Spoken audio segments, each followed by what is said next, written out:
A gente vai começar falando sobre economia. Me conta uma coisa, você está com o nome sujo? Isso traz preocupação, dor de cabeça, não é? Constrangimento. Mas é possível sair dessa situação.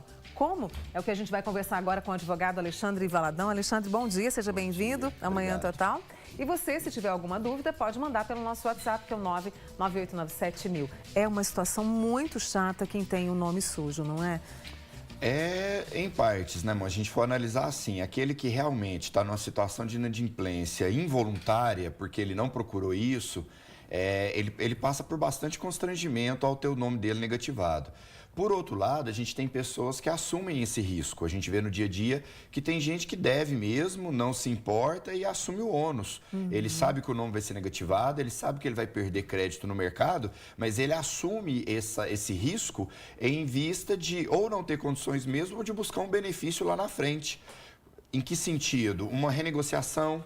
Às vezes a pessoa que tem o crédito, ela abre mão de muita coisa para receber uma dívida que há 5, 6 anos não recebeu. E aí a pessoa que deve, às vezes para ela é cômoda essa situação. Se ela não vai ter algum tipo de prejuízo maior por ter o nome negativado, tem gente que procura de propósito dever para lá na frente ter uma situação mais favorável de negociação. Para negociar. Exatamente. Não é? Hoje no Brasil, diante do que a gente passa, de grana curta, né, dinheiro cada vez menos na nossa mão, a gente tem um número de pessoas que estão nessa situação? Número grande de pessoas assim? Aumentou, Mônica, porque além da disponibilidade do dinheiro estar menor, as empresas que concedem crédito, as financeiras, os bancos, elas têm sido um pouco mais criteriosas para poder emprestar o dinheiro. E nesse ponto, muita gente se valia desse tipo de empréstimo para poder manter as contas em dia. Às vezes o salário não era suficiente e era comum as pessoas já terem um tipo de empréstimo que ela renovava ou ela de tempos em tempos renegociava para poder manter aquilo que ela tinha. Como a linha de crédito diminuiu um pouco ou o juro aumentou também, a exigência ficou maior, algumas pessoas entraram em estado de inadimplência por não poder contar com esse dinheiro extra mais. E aí, por conta disso, o número de inadimplência aumentou bastante. Antes da gente explicar para o pessoal o que eles podem fazer para regularizar essa situação, né, ter o nome limpo e ter crédito, antes de ter o meu nome, né, no Serasa, eu sou avisado? Obrigatoriamente, tanto a empresa que detém o crédito como a empresa que vai negativar, SPC, Serasa, elas são obrigadas a te comunicar previamente antes de fazer a inscrição, sob pena de gerar dano, sob pena dessa inscrição ser indevida, ser ilícita. Então, é direito do consumidor ele ser pré-avisado da inscrição em negativação. Qual o primeiro passo? Tá lá o meu nome, né? Eu preciso de crédito, se eu não limpar meu nome, eu não tenho crédito. Como é que eu faço? Qual é o primeiro passo? Tá. Se o seu nome já está negativado, a primeira orientação que a gente dá é sempre procurar a empresa, o credor, tentar uma negociação. Aí a gente vai entrar num campo, Mônica, que tem pessoas que não entendem, tem pessoas que mais a gente explica, elas não entendem. Em que sentido? Elas acham que ao procurar, vamos pegar o exemplo mais clássico, a gente tem que é banco, né, em geral. A pessoa deve para o banco e aí quando ela se encontra no estado de inadimplência, o banco coloca o nome dela nos cadastros de restrição de crédito, negativou o nome. Aí a pessoa nos procura e fala assim, tá, o que eu posso fazer? Primeira orientação, procura o banco. Procura financeira, procura detém o crédito. Tenta fazer um acordo, porque a simples negociação já autoriza a retirada do nome dos cadastros. Então, se eu devo um banco, eu vou lá e procuro o banco, faço um acordo com ele, sei lá, eu redivido a dívida em 60 parcelas. O pagamento da primeira parcela já autoriza o banco a tirar o meu nome da negativação. Então, eu ganho um fôlego. Só que aí o que as pessoas não entendem? O banco não é obrigado a negociar. O banco não é obrigado a fazer esse acordo. O banco, a gente está citando o banco, que é o caso mais comum, mas é como se fosse um empréstimo entre eu e você. Você me emprestou, eu não te paguei, aí eu te procuro, olha, Mônica, vamos fazer um acordo. Você fala assim, não, agora eu não quero acordo mais. Agora eu quero que você me pague. É direito seu, você é a credora. Eu quebrei, a gente chama isso em direito de fidúcia, é a confiança que tinha entre nós dois. A partir do momento que eu quebro essa fidúcia, quem está errado sou eu, não você. Então aí nesse ponto você não é obrigado a negociar.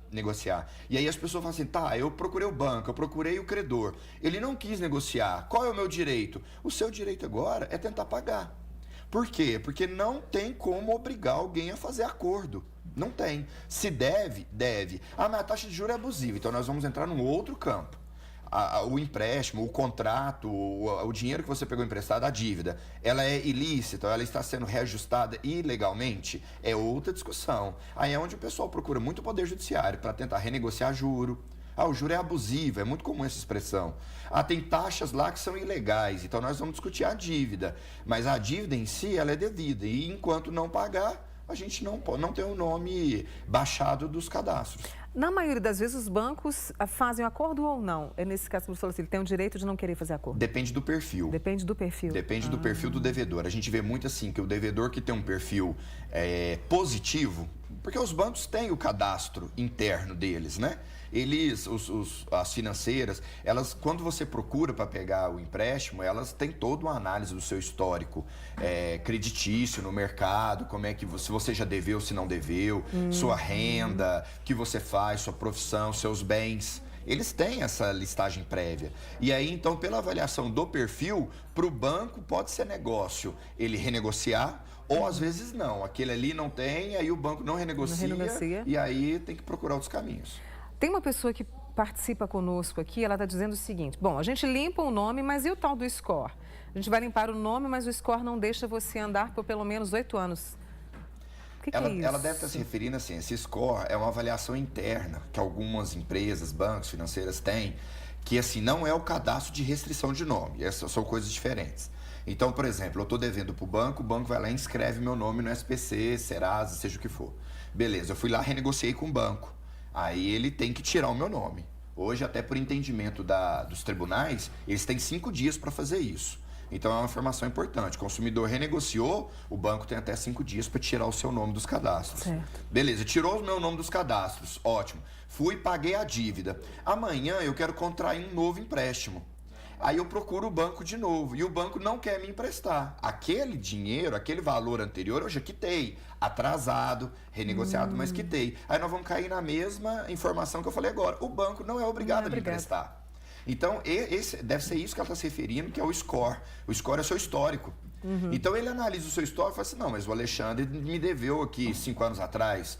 Eu não vou emprestar para ele de novo, porque o risco dele não me pagar é maior do que a Mônica, que nunca me deveu. Eu já emprestei para ela 2, 3 vezes.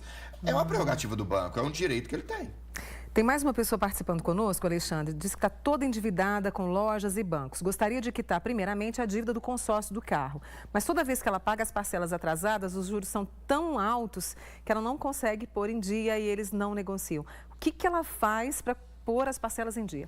Olha, essa questão aí, Mônica, assim, quando a gente está diante de uma pessoa que ela tem muitas dívidas, várias dívidas, às vezes é interessante para ela analisar, aí é uma questão de estudo mesmo, é colocar na mesa todas as dívidas, todos os valores e as formas de reajuste de cada uma.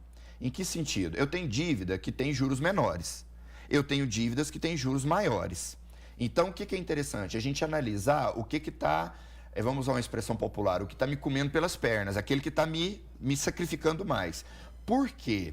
É difícil a gente dar uma resposta objetiva, porque depende da dívida, depende do fator de atualização. Mas assim, só para a telespectadora entender, tem casos que é interessante ela contrair um outro empréstimo para pagar aquele que está comendo pelas pernas, porque esse vai ter uma taxa de juros menor ou ela vai sobrecarregar ela menos financeiramente. Entendi. E aí ela substitui a dívida, mas ela substitui por uma que vai dando um fôlego para ela conseguir pagar as demais. Então, quando são pessoas que têm várias dívidas, é interessante a gente analisar caso a caso, porque pode ter esse tipo de situação. E aí, aos pouquinhos, ela vai conseguindo regularizar ao longo do tempo o nome dela. Mais uma pessoa preocupada, ela deve uma empresa, eles ligam para ela todos os dias falando para fazer um acordo para pagar por mês. Só que ela não tem condições agora para poder pagar. Aí eles falam que vão levar para a justiça e que lá não tem acordo. Isso é verdade? Como é que funciona quando vai para a justiça? Não, pelo contrário. Até esse ano agora entrou em vigor o novo Código de Processo Civil e uma das inovações do novo Código de Processo Civil é justamente a tentativa de conciliação.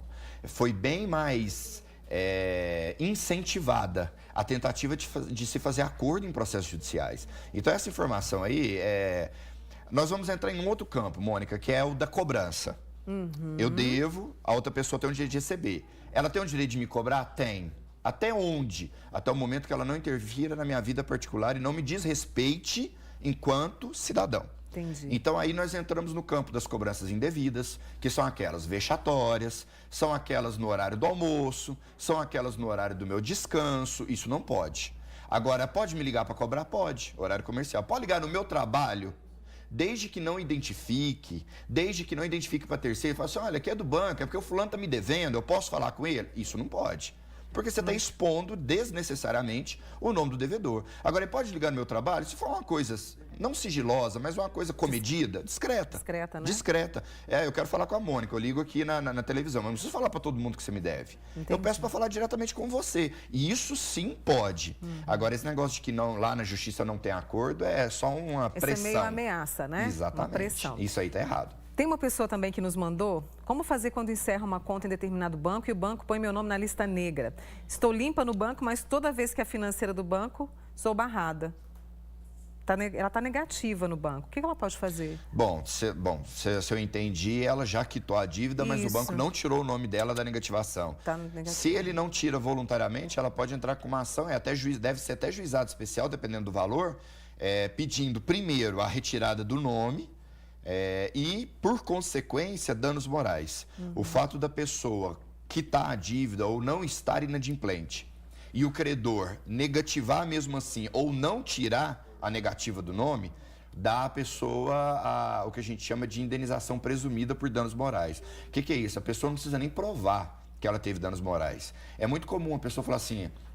no caso dela, por exemplo, paguei a dívida, achei que o banco tinha tirado meu nome. Beleza, aí ela vai fazer uma compra numa loja grande e aí na hora do pagamento a compra dela é negada porque o nome dela está negativado. E aí o que ela alega? Danos morais, a fila estava grande, todo mundo viu, eu fui humilhado e tal. Não necessariamente precisa disso. Só o fato da dívida estar paga e o banco não ter tirado o nome dela dos cadastros restritivos já dá a ela o direito a ser indenizada moralmente. Então ela vai buscar na justiça basicamente 2 pedidos. Primeiro, que o juiz determine a retirada do nome. E, em consequência, a indenização por danos morais. A gente só tem que fazer uma ressalva, Mônica, porque ela só tem direito a ser indenizada moralmente se aquela negativação do banco foi a única que ela tinha no nome dela. Porque é muito comum a pessoa estar negativada em várias instituições. Aí aquela que não tirou, ela quer dano moral daquela ali. Se a gente for analisar, teoricamente, ela não teve prejuízo, porque o nome dela já estava negativado. Por outras instituições. Então, só aquele fato daquela empresa não ter retirado não gera dano moral. Isso é até um entendimento de uma súmula que a gente tem do Superior Tribunal de Justiça, da STJ. A gente está terminando o nosso tempo, mas eu vou pedir a você que responda mais uma pergunta. Tem uma pessoa dizendo que recebe ligações todo dia por cobrança. Às vezes às 7 da manhã, às 10 da noite, ele está incomodadíssimo por isso. Já chegaram a acordar.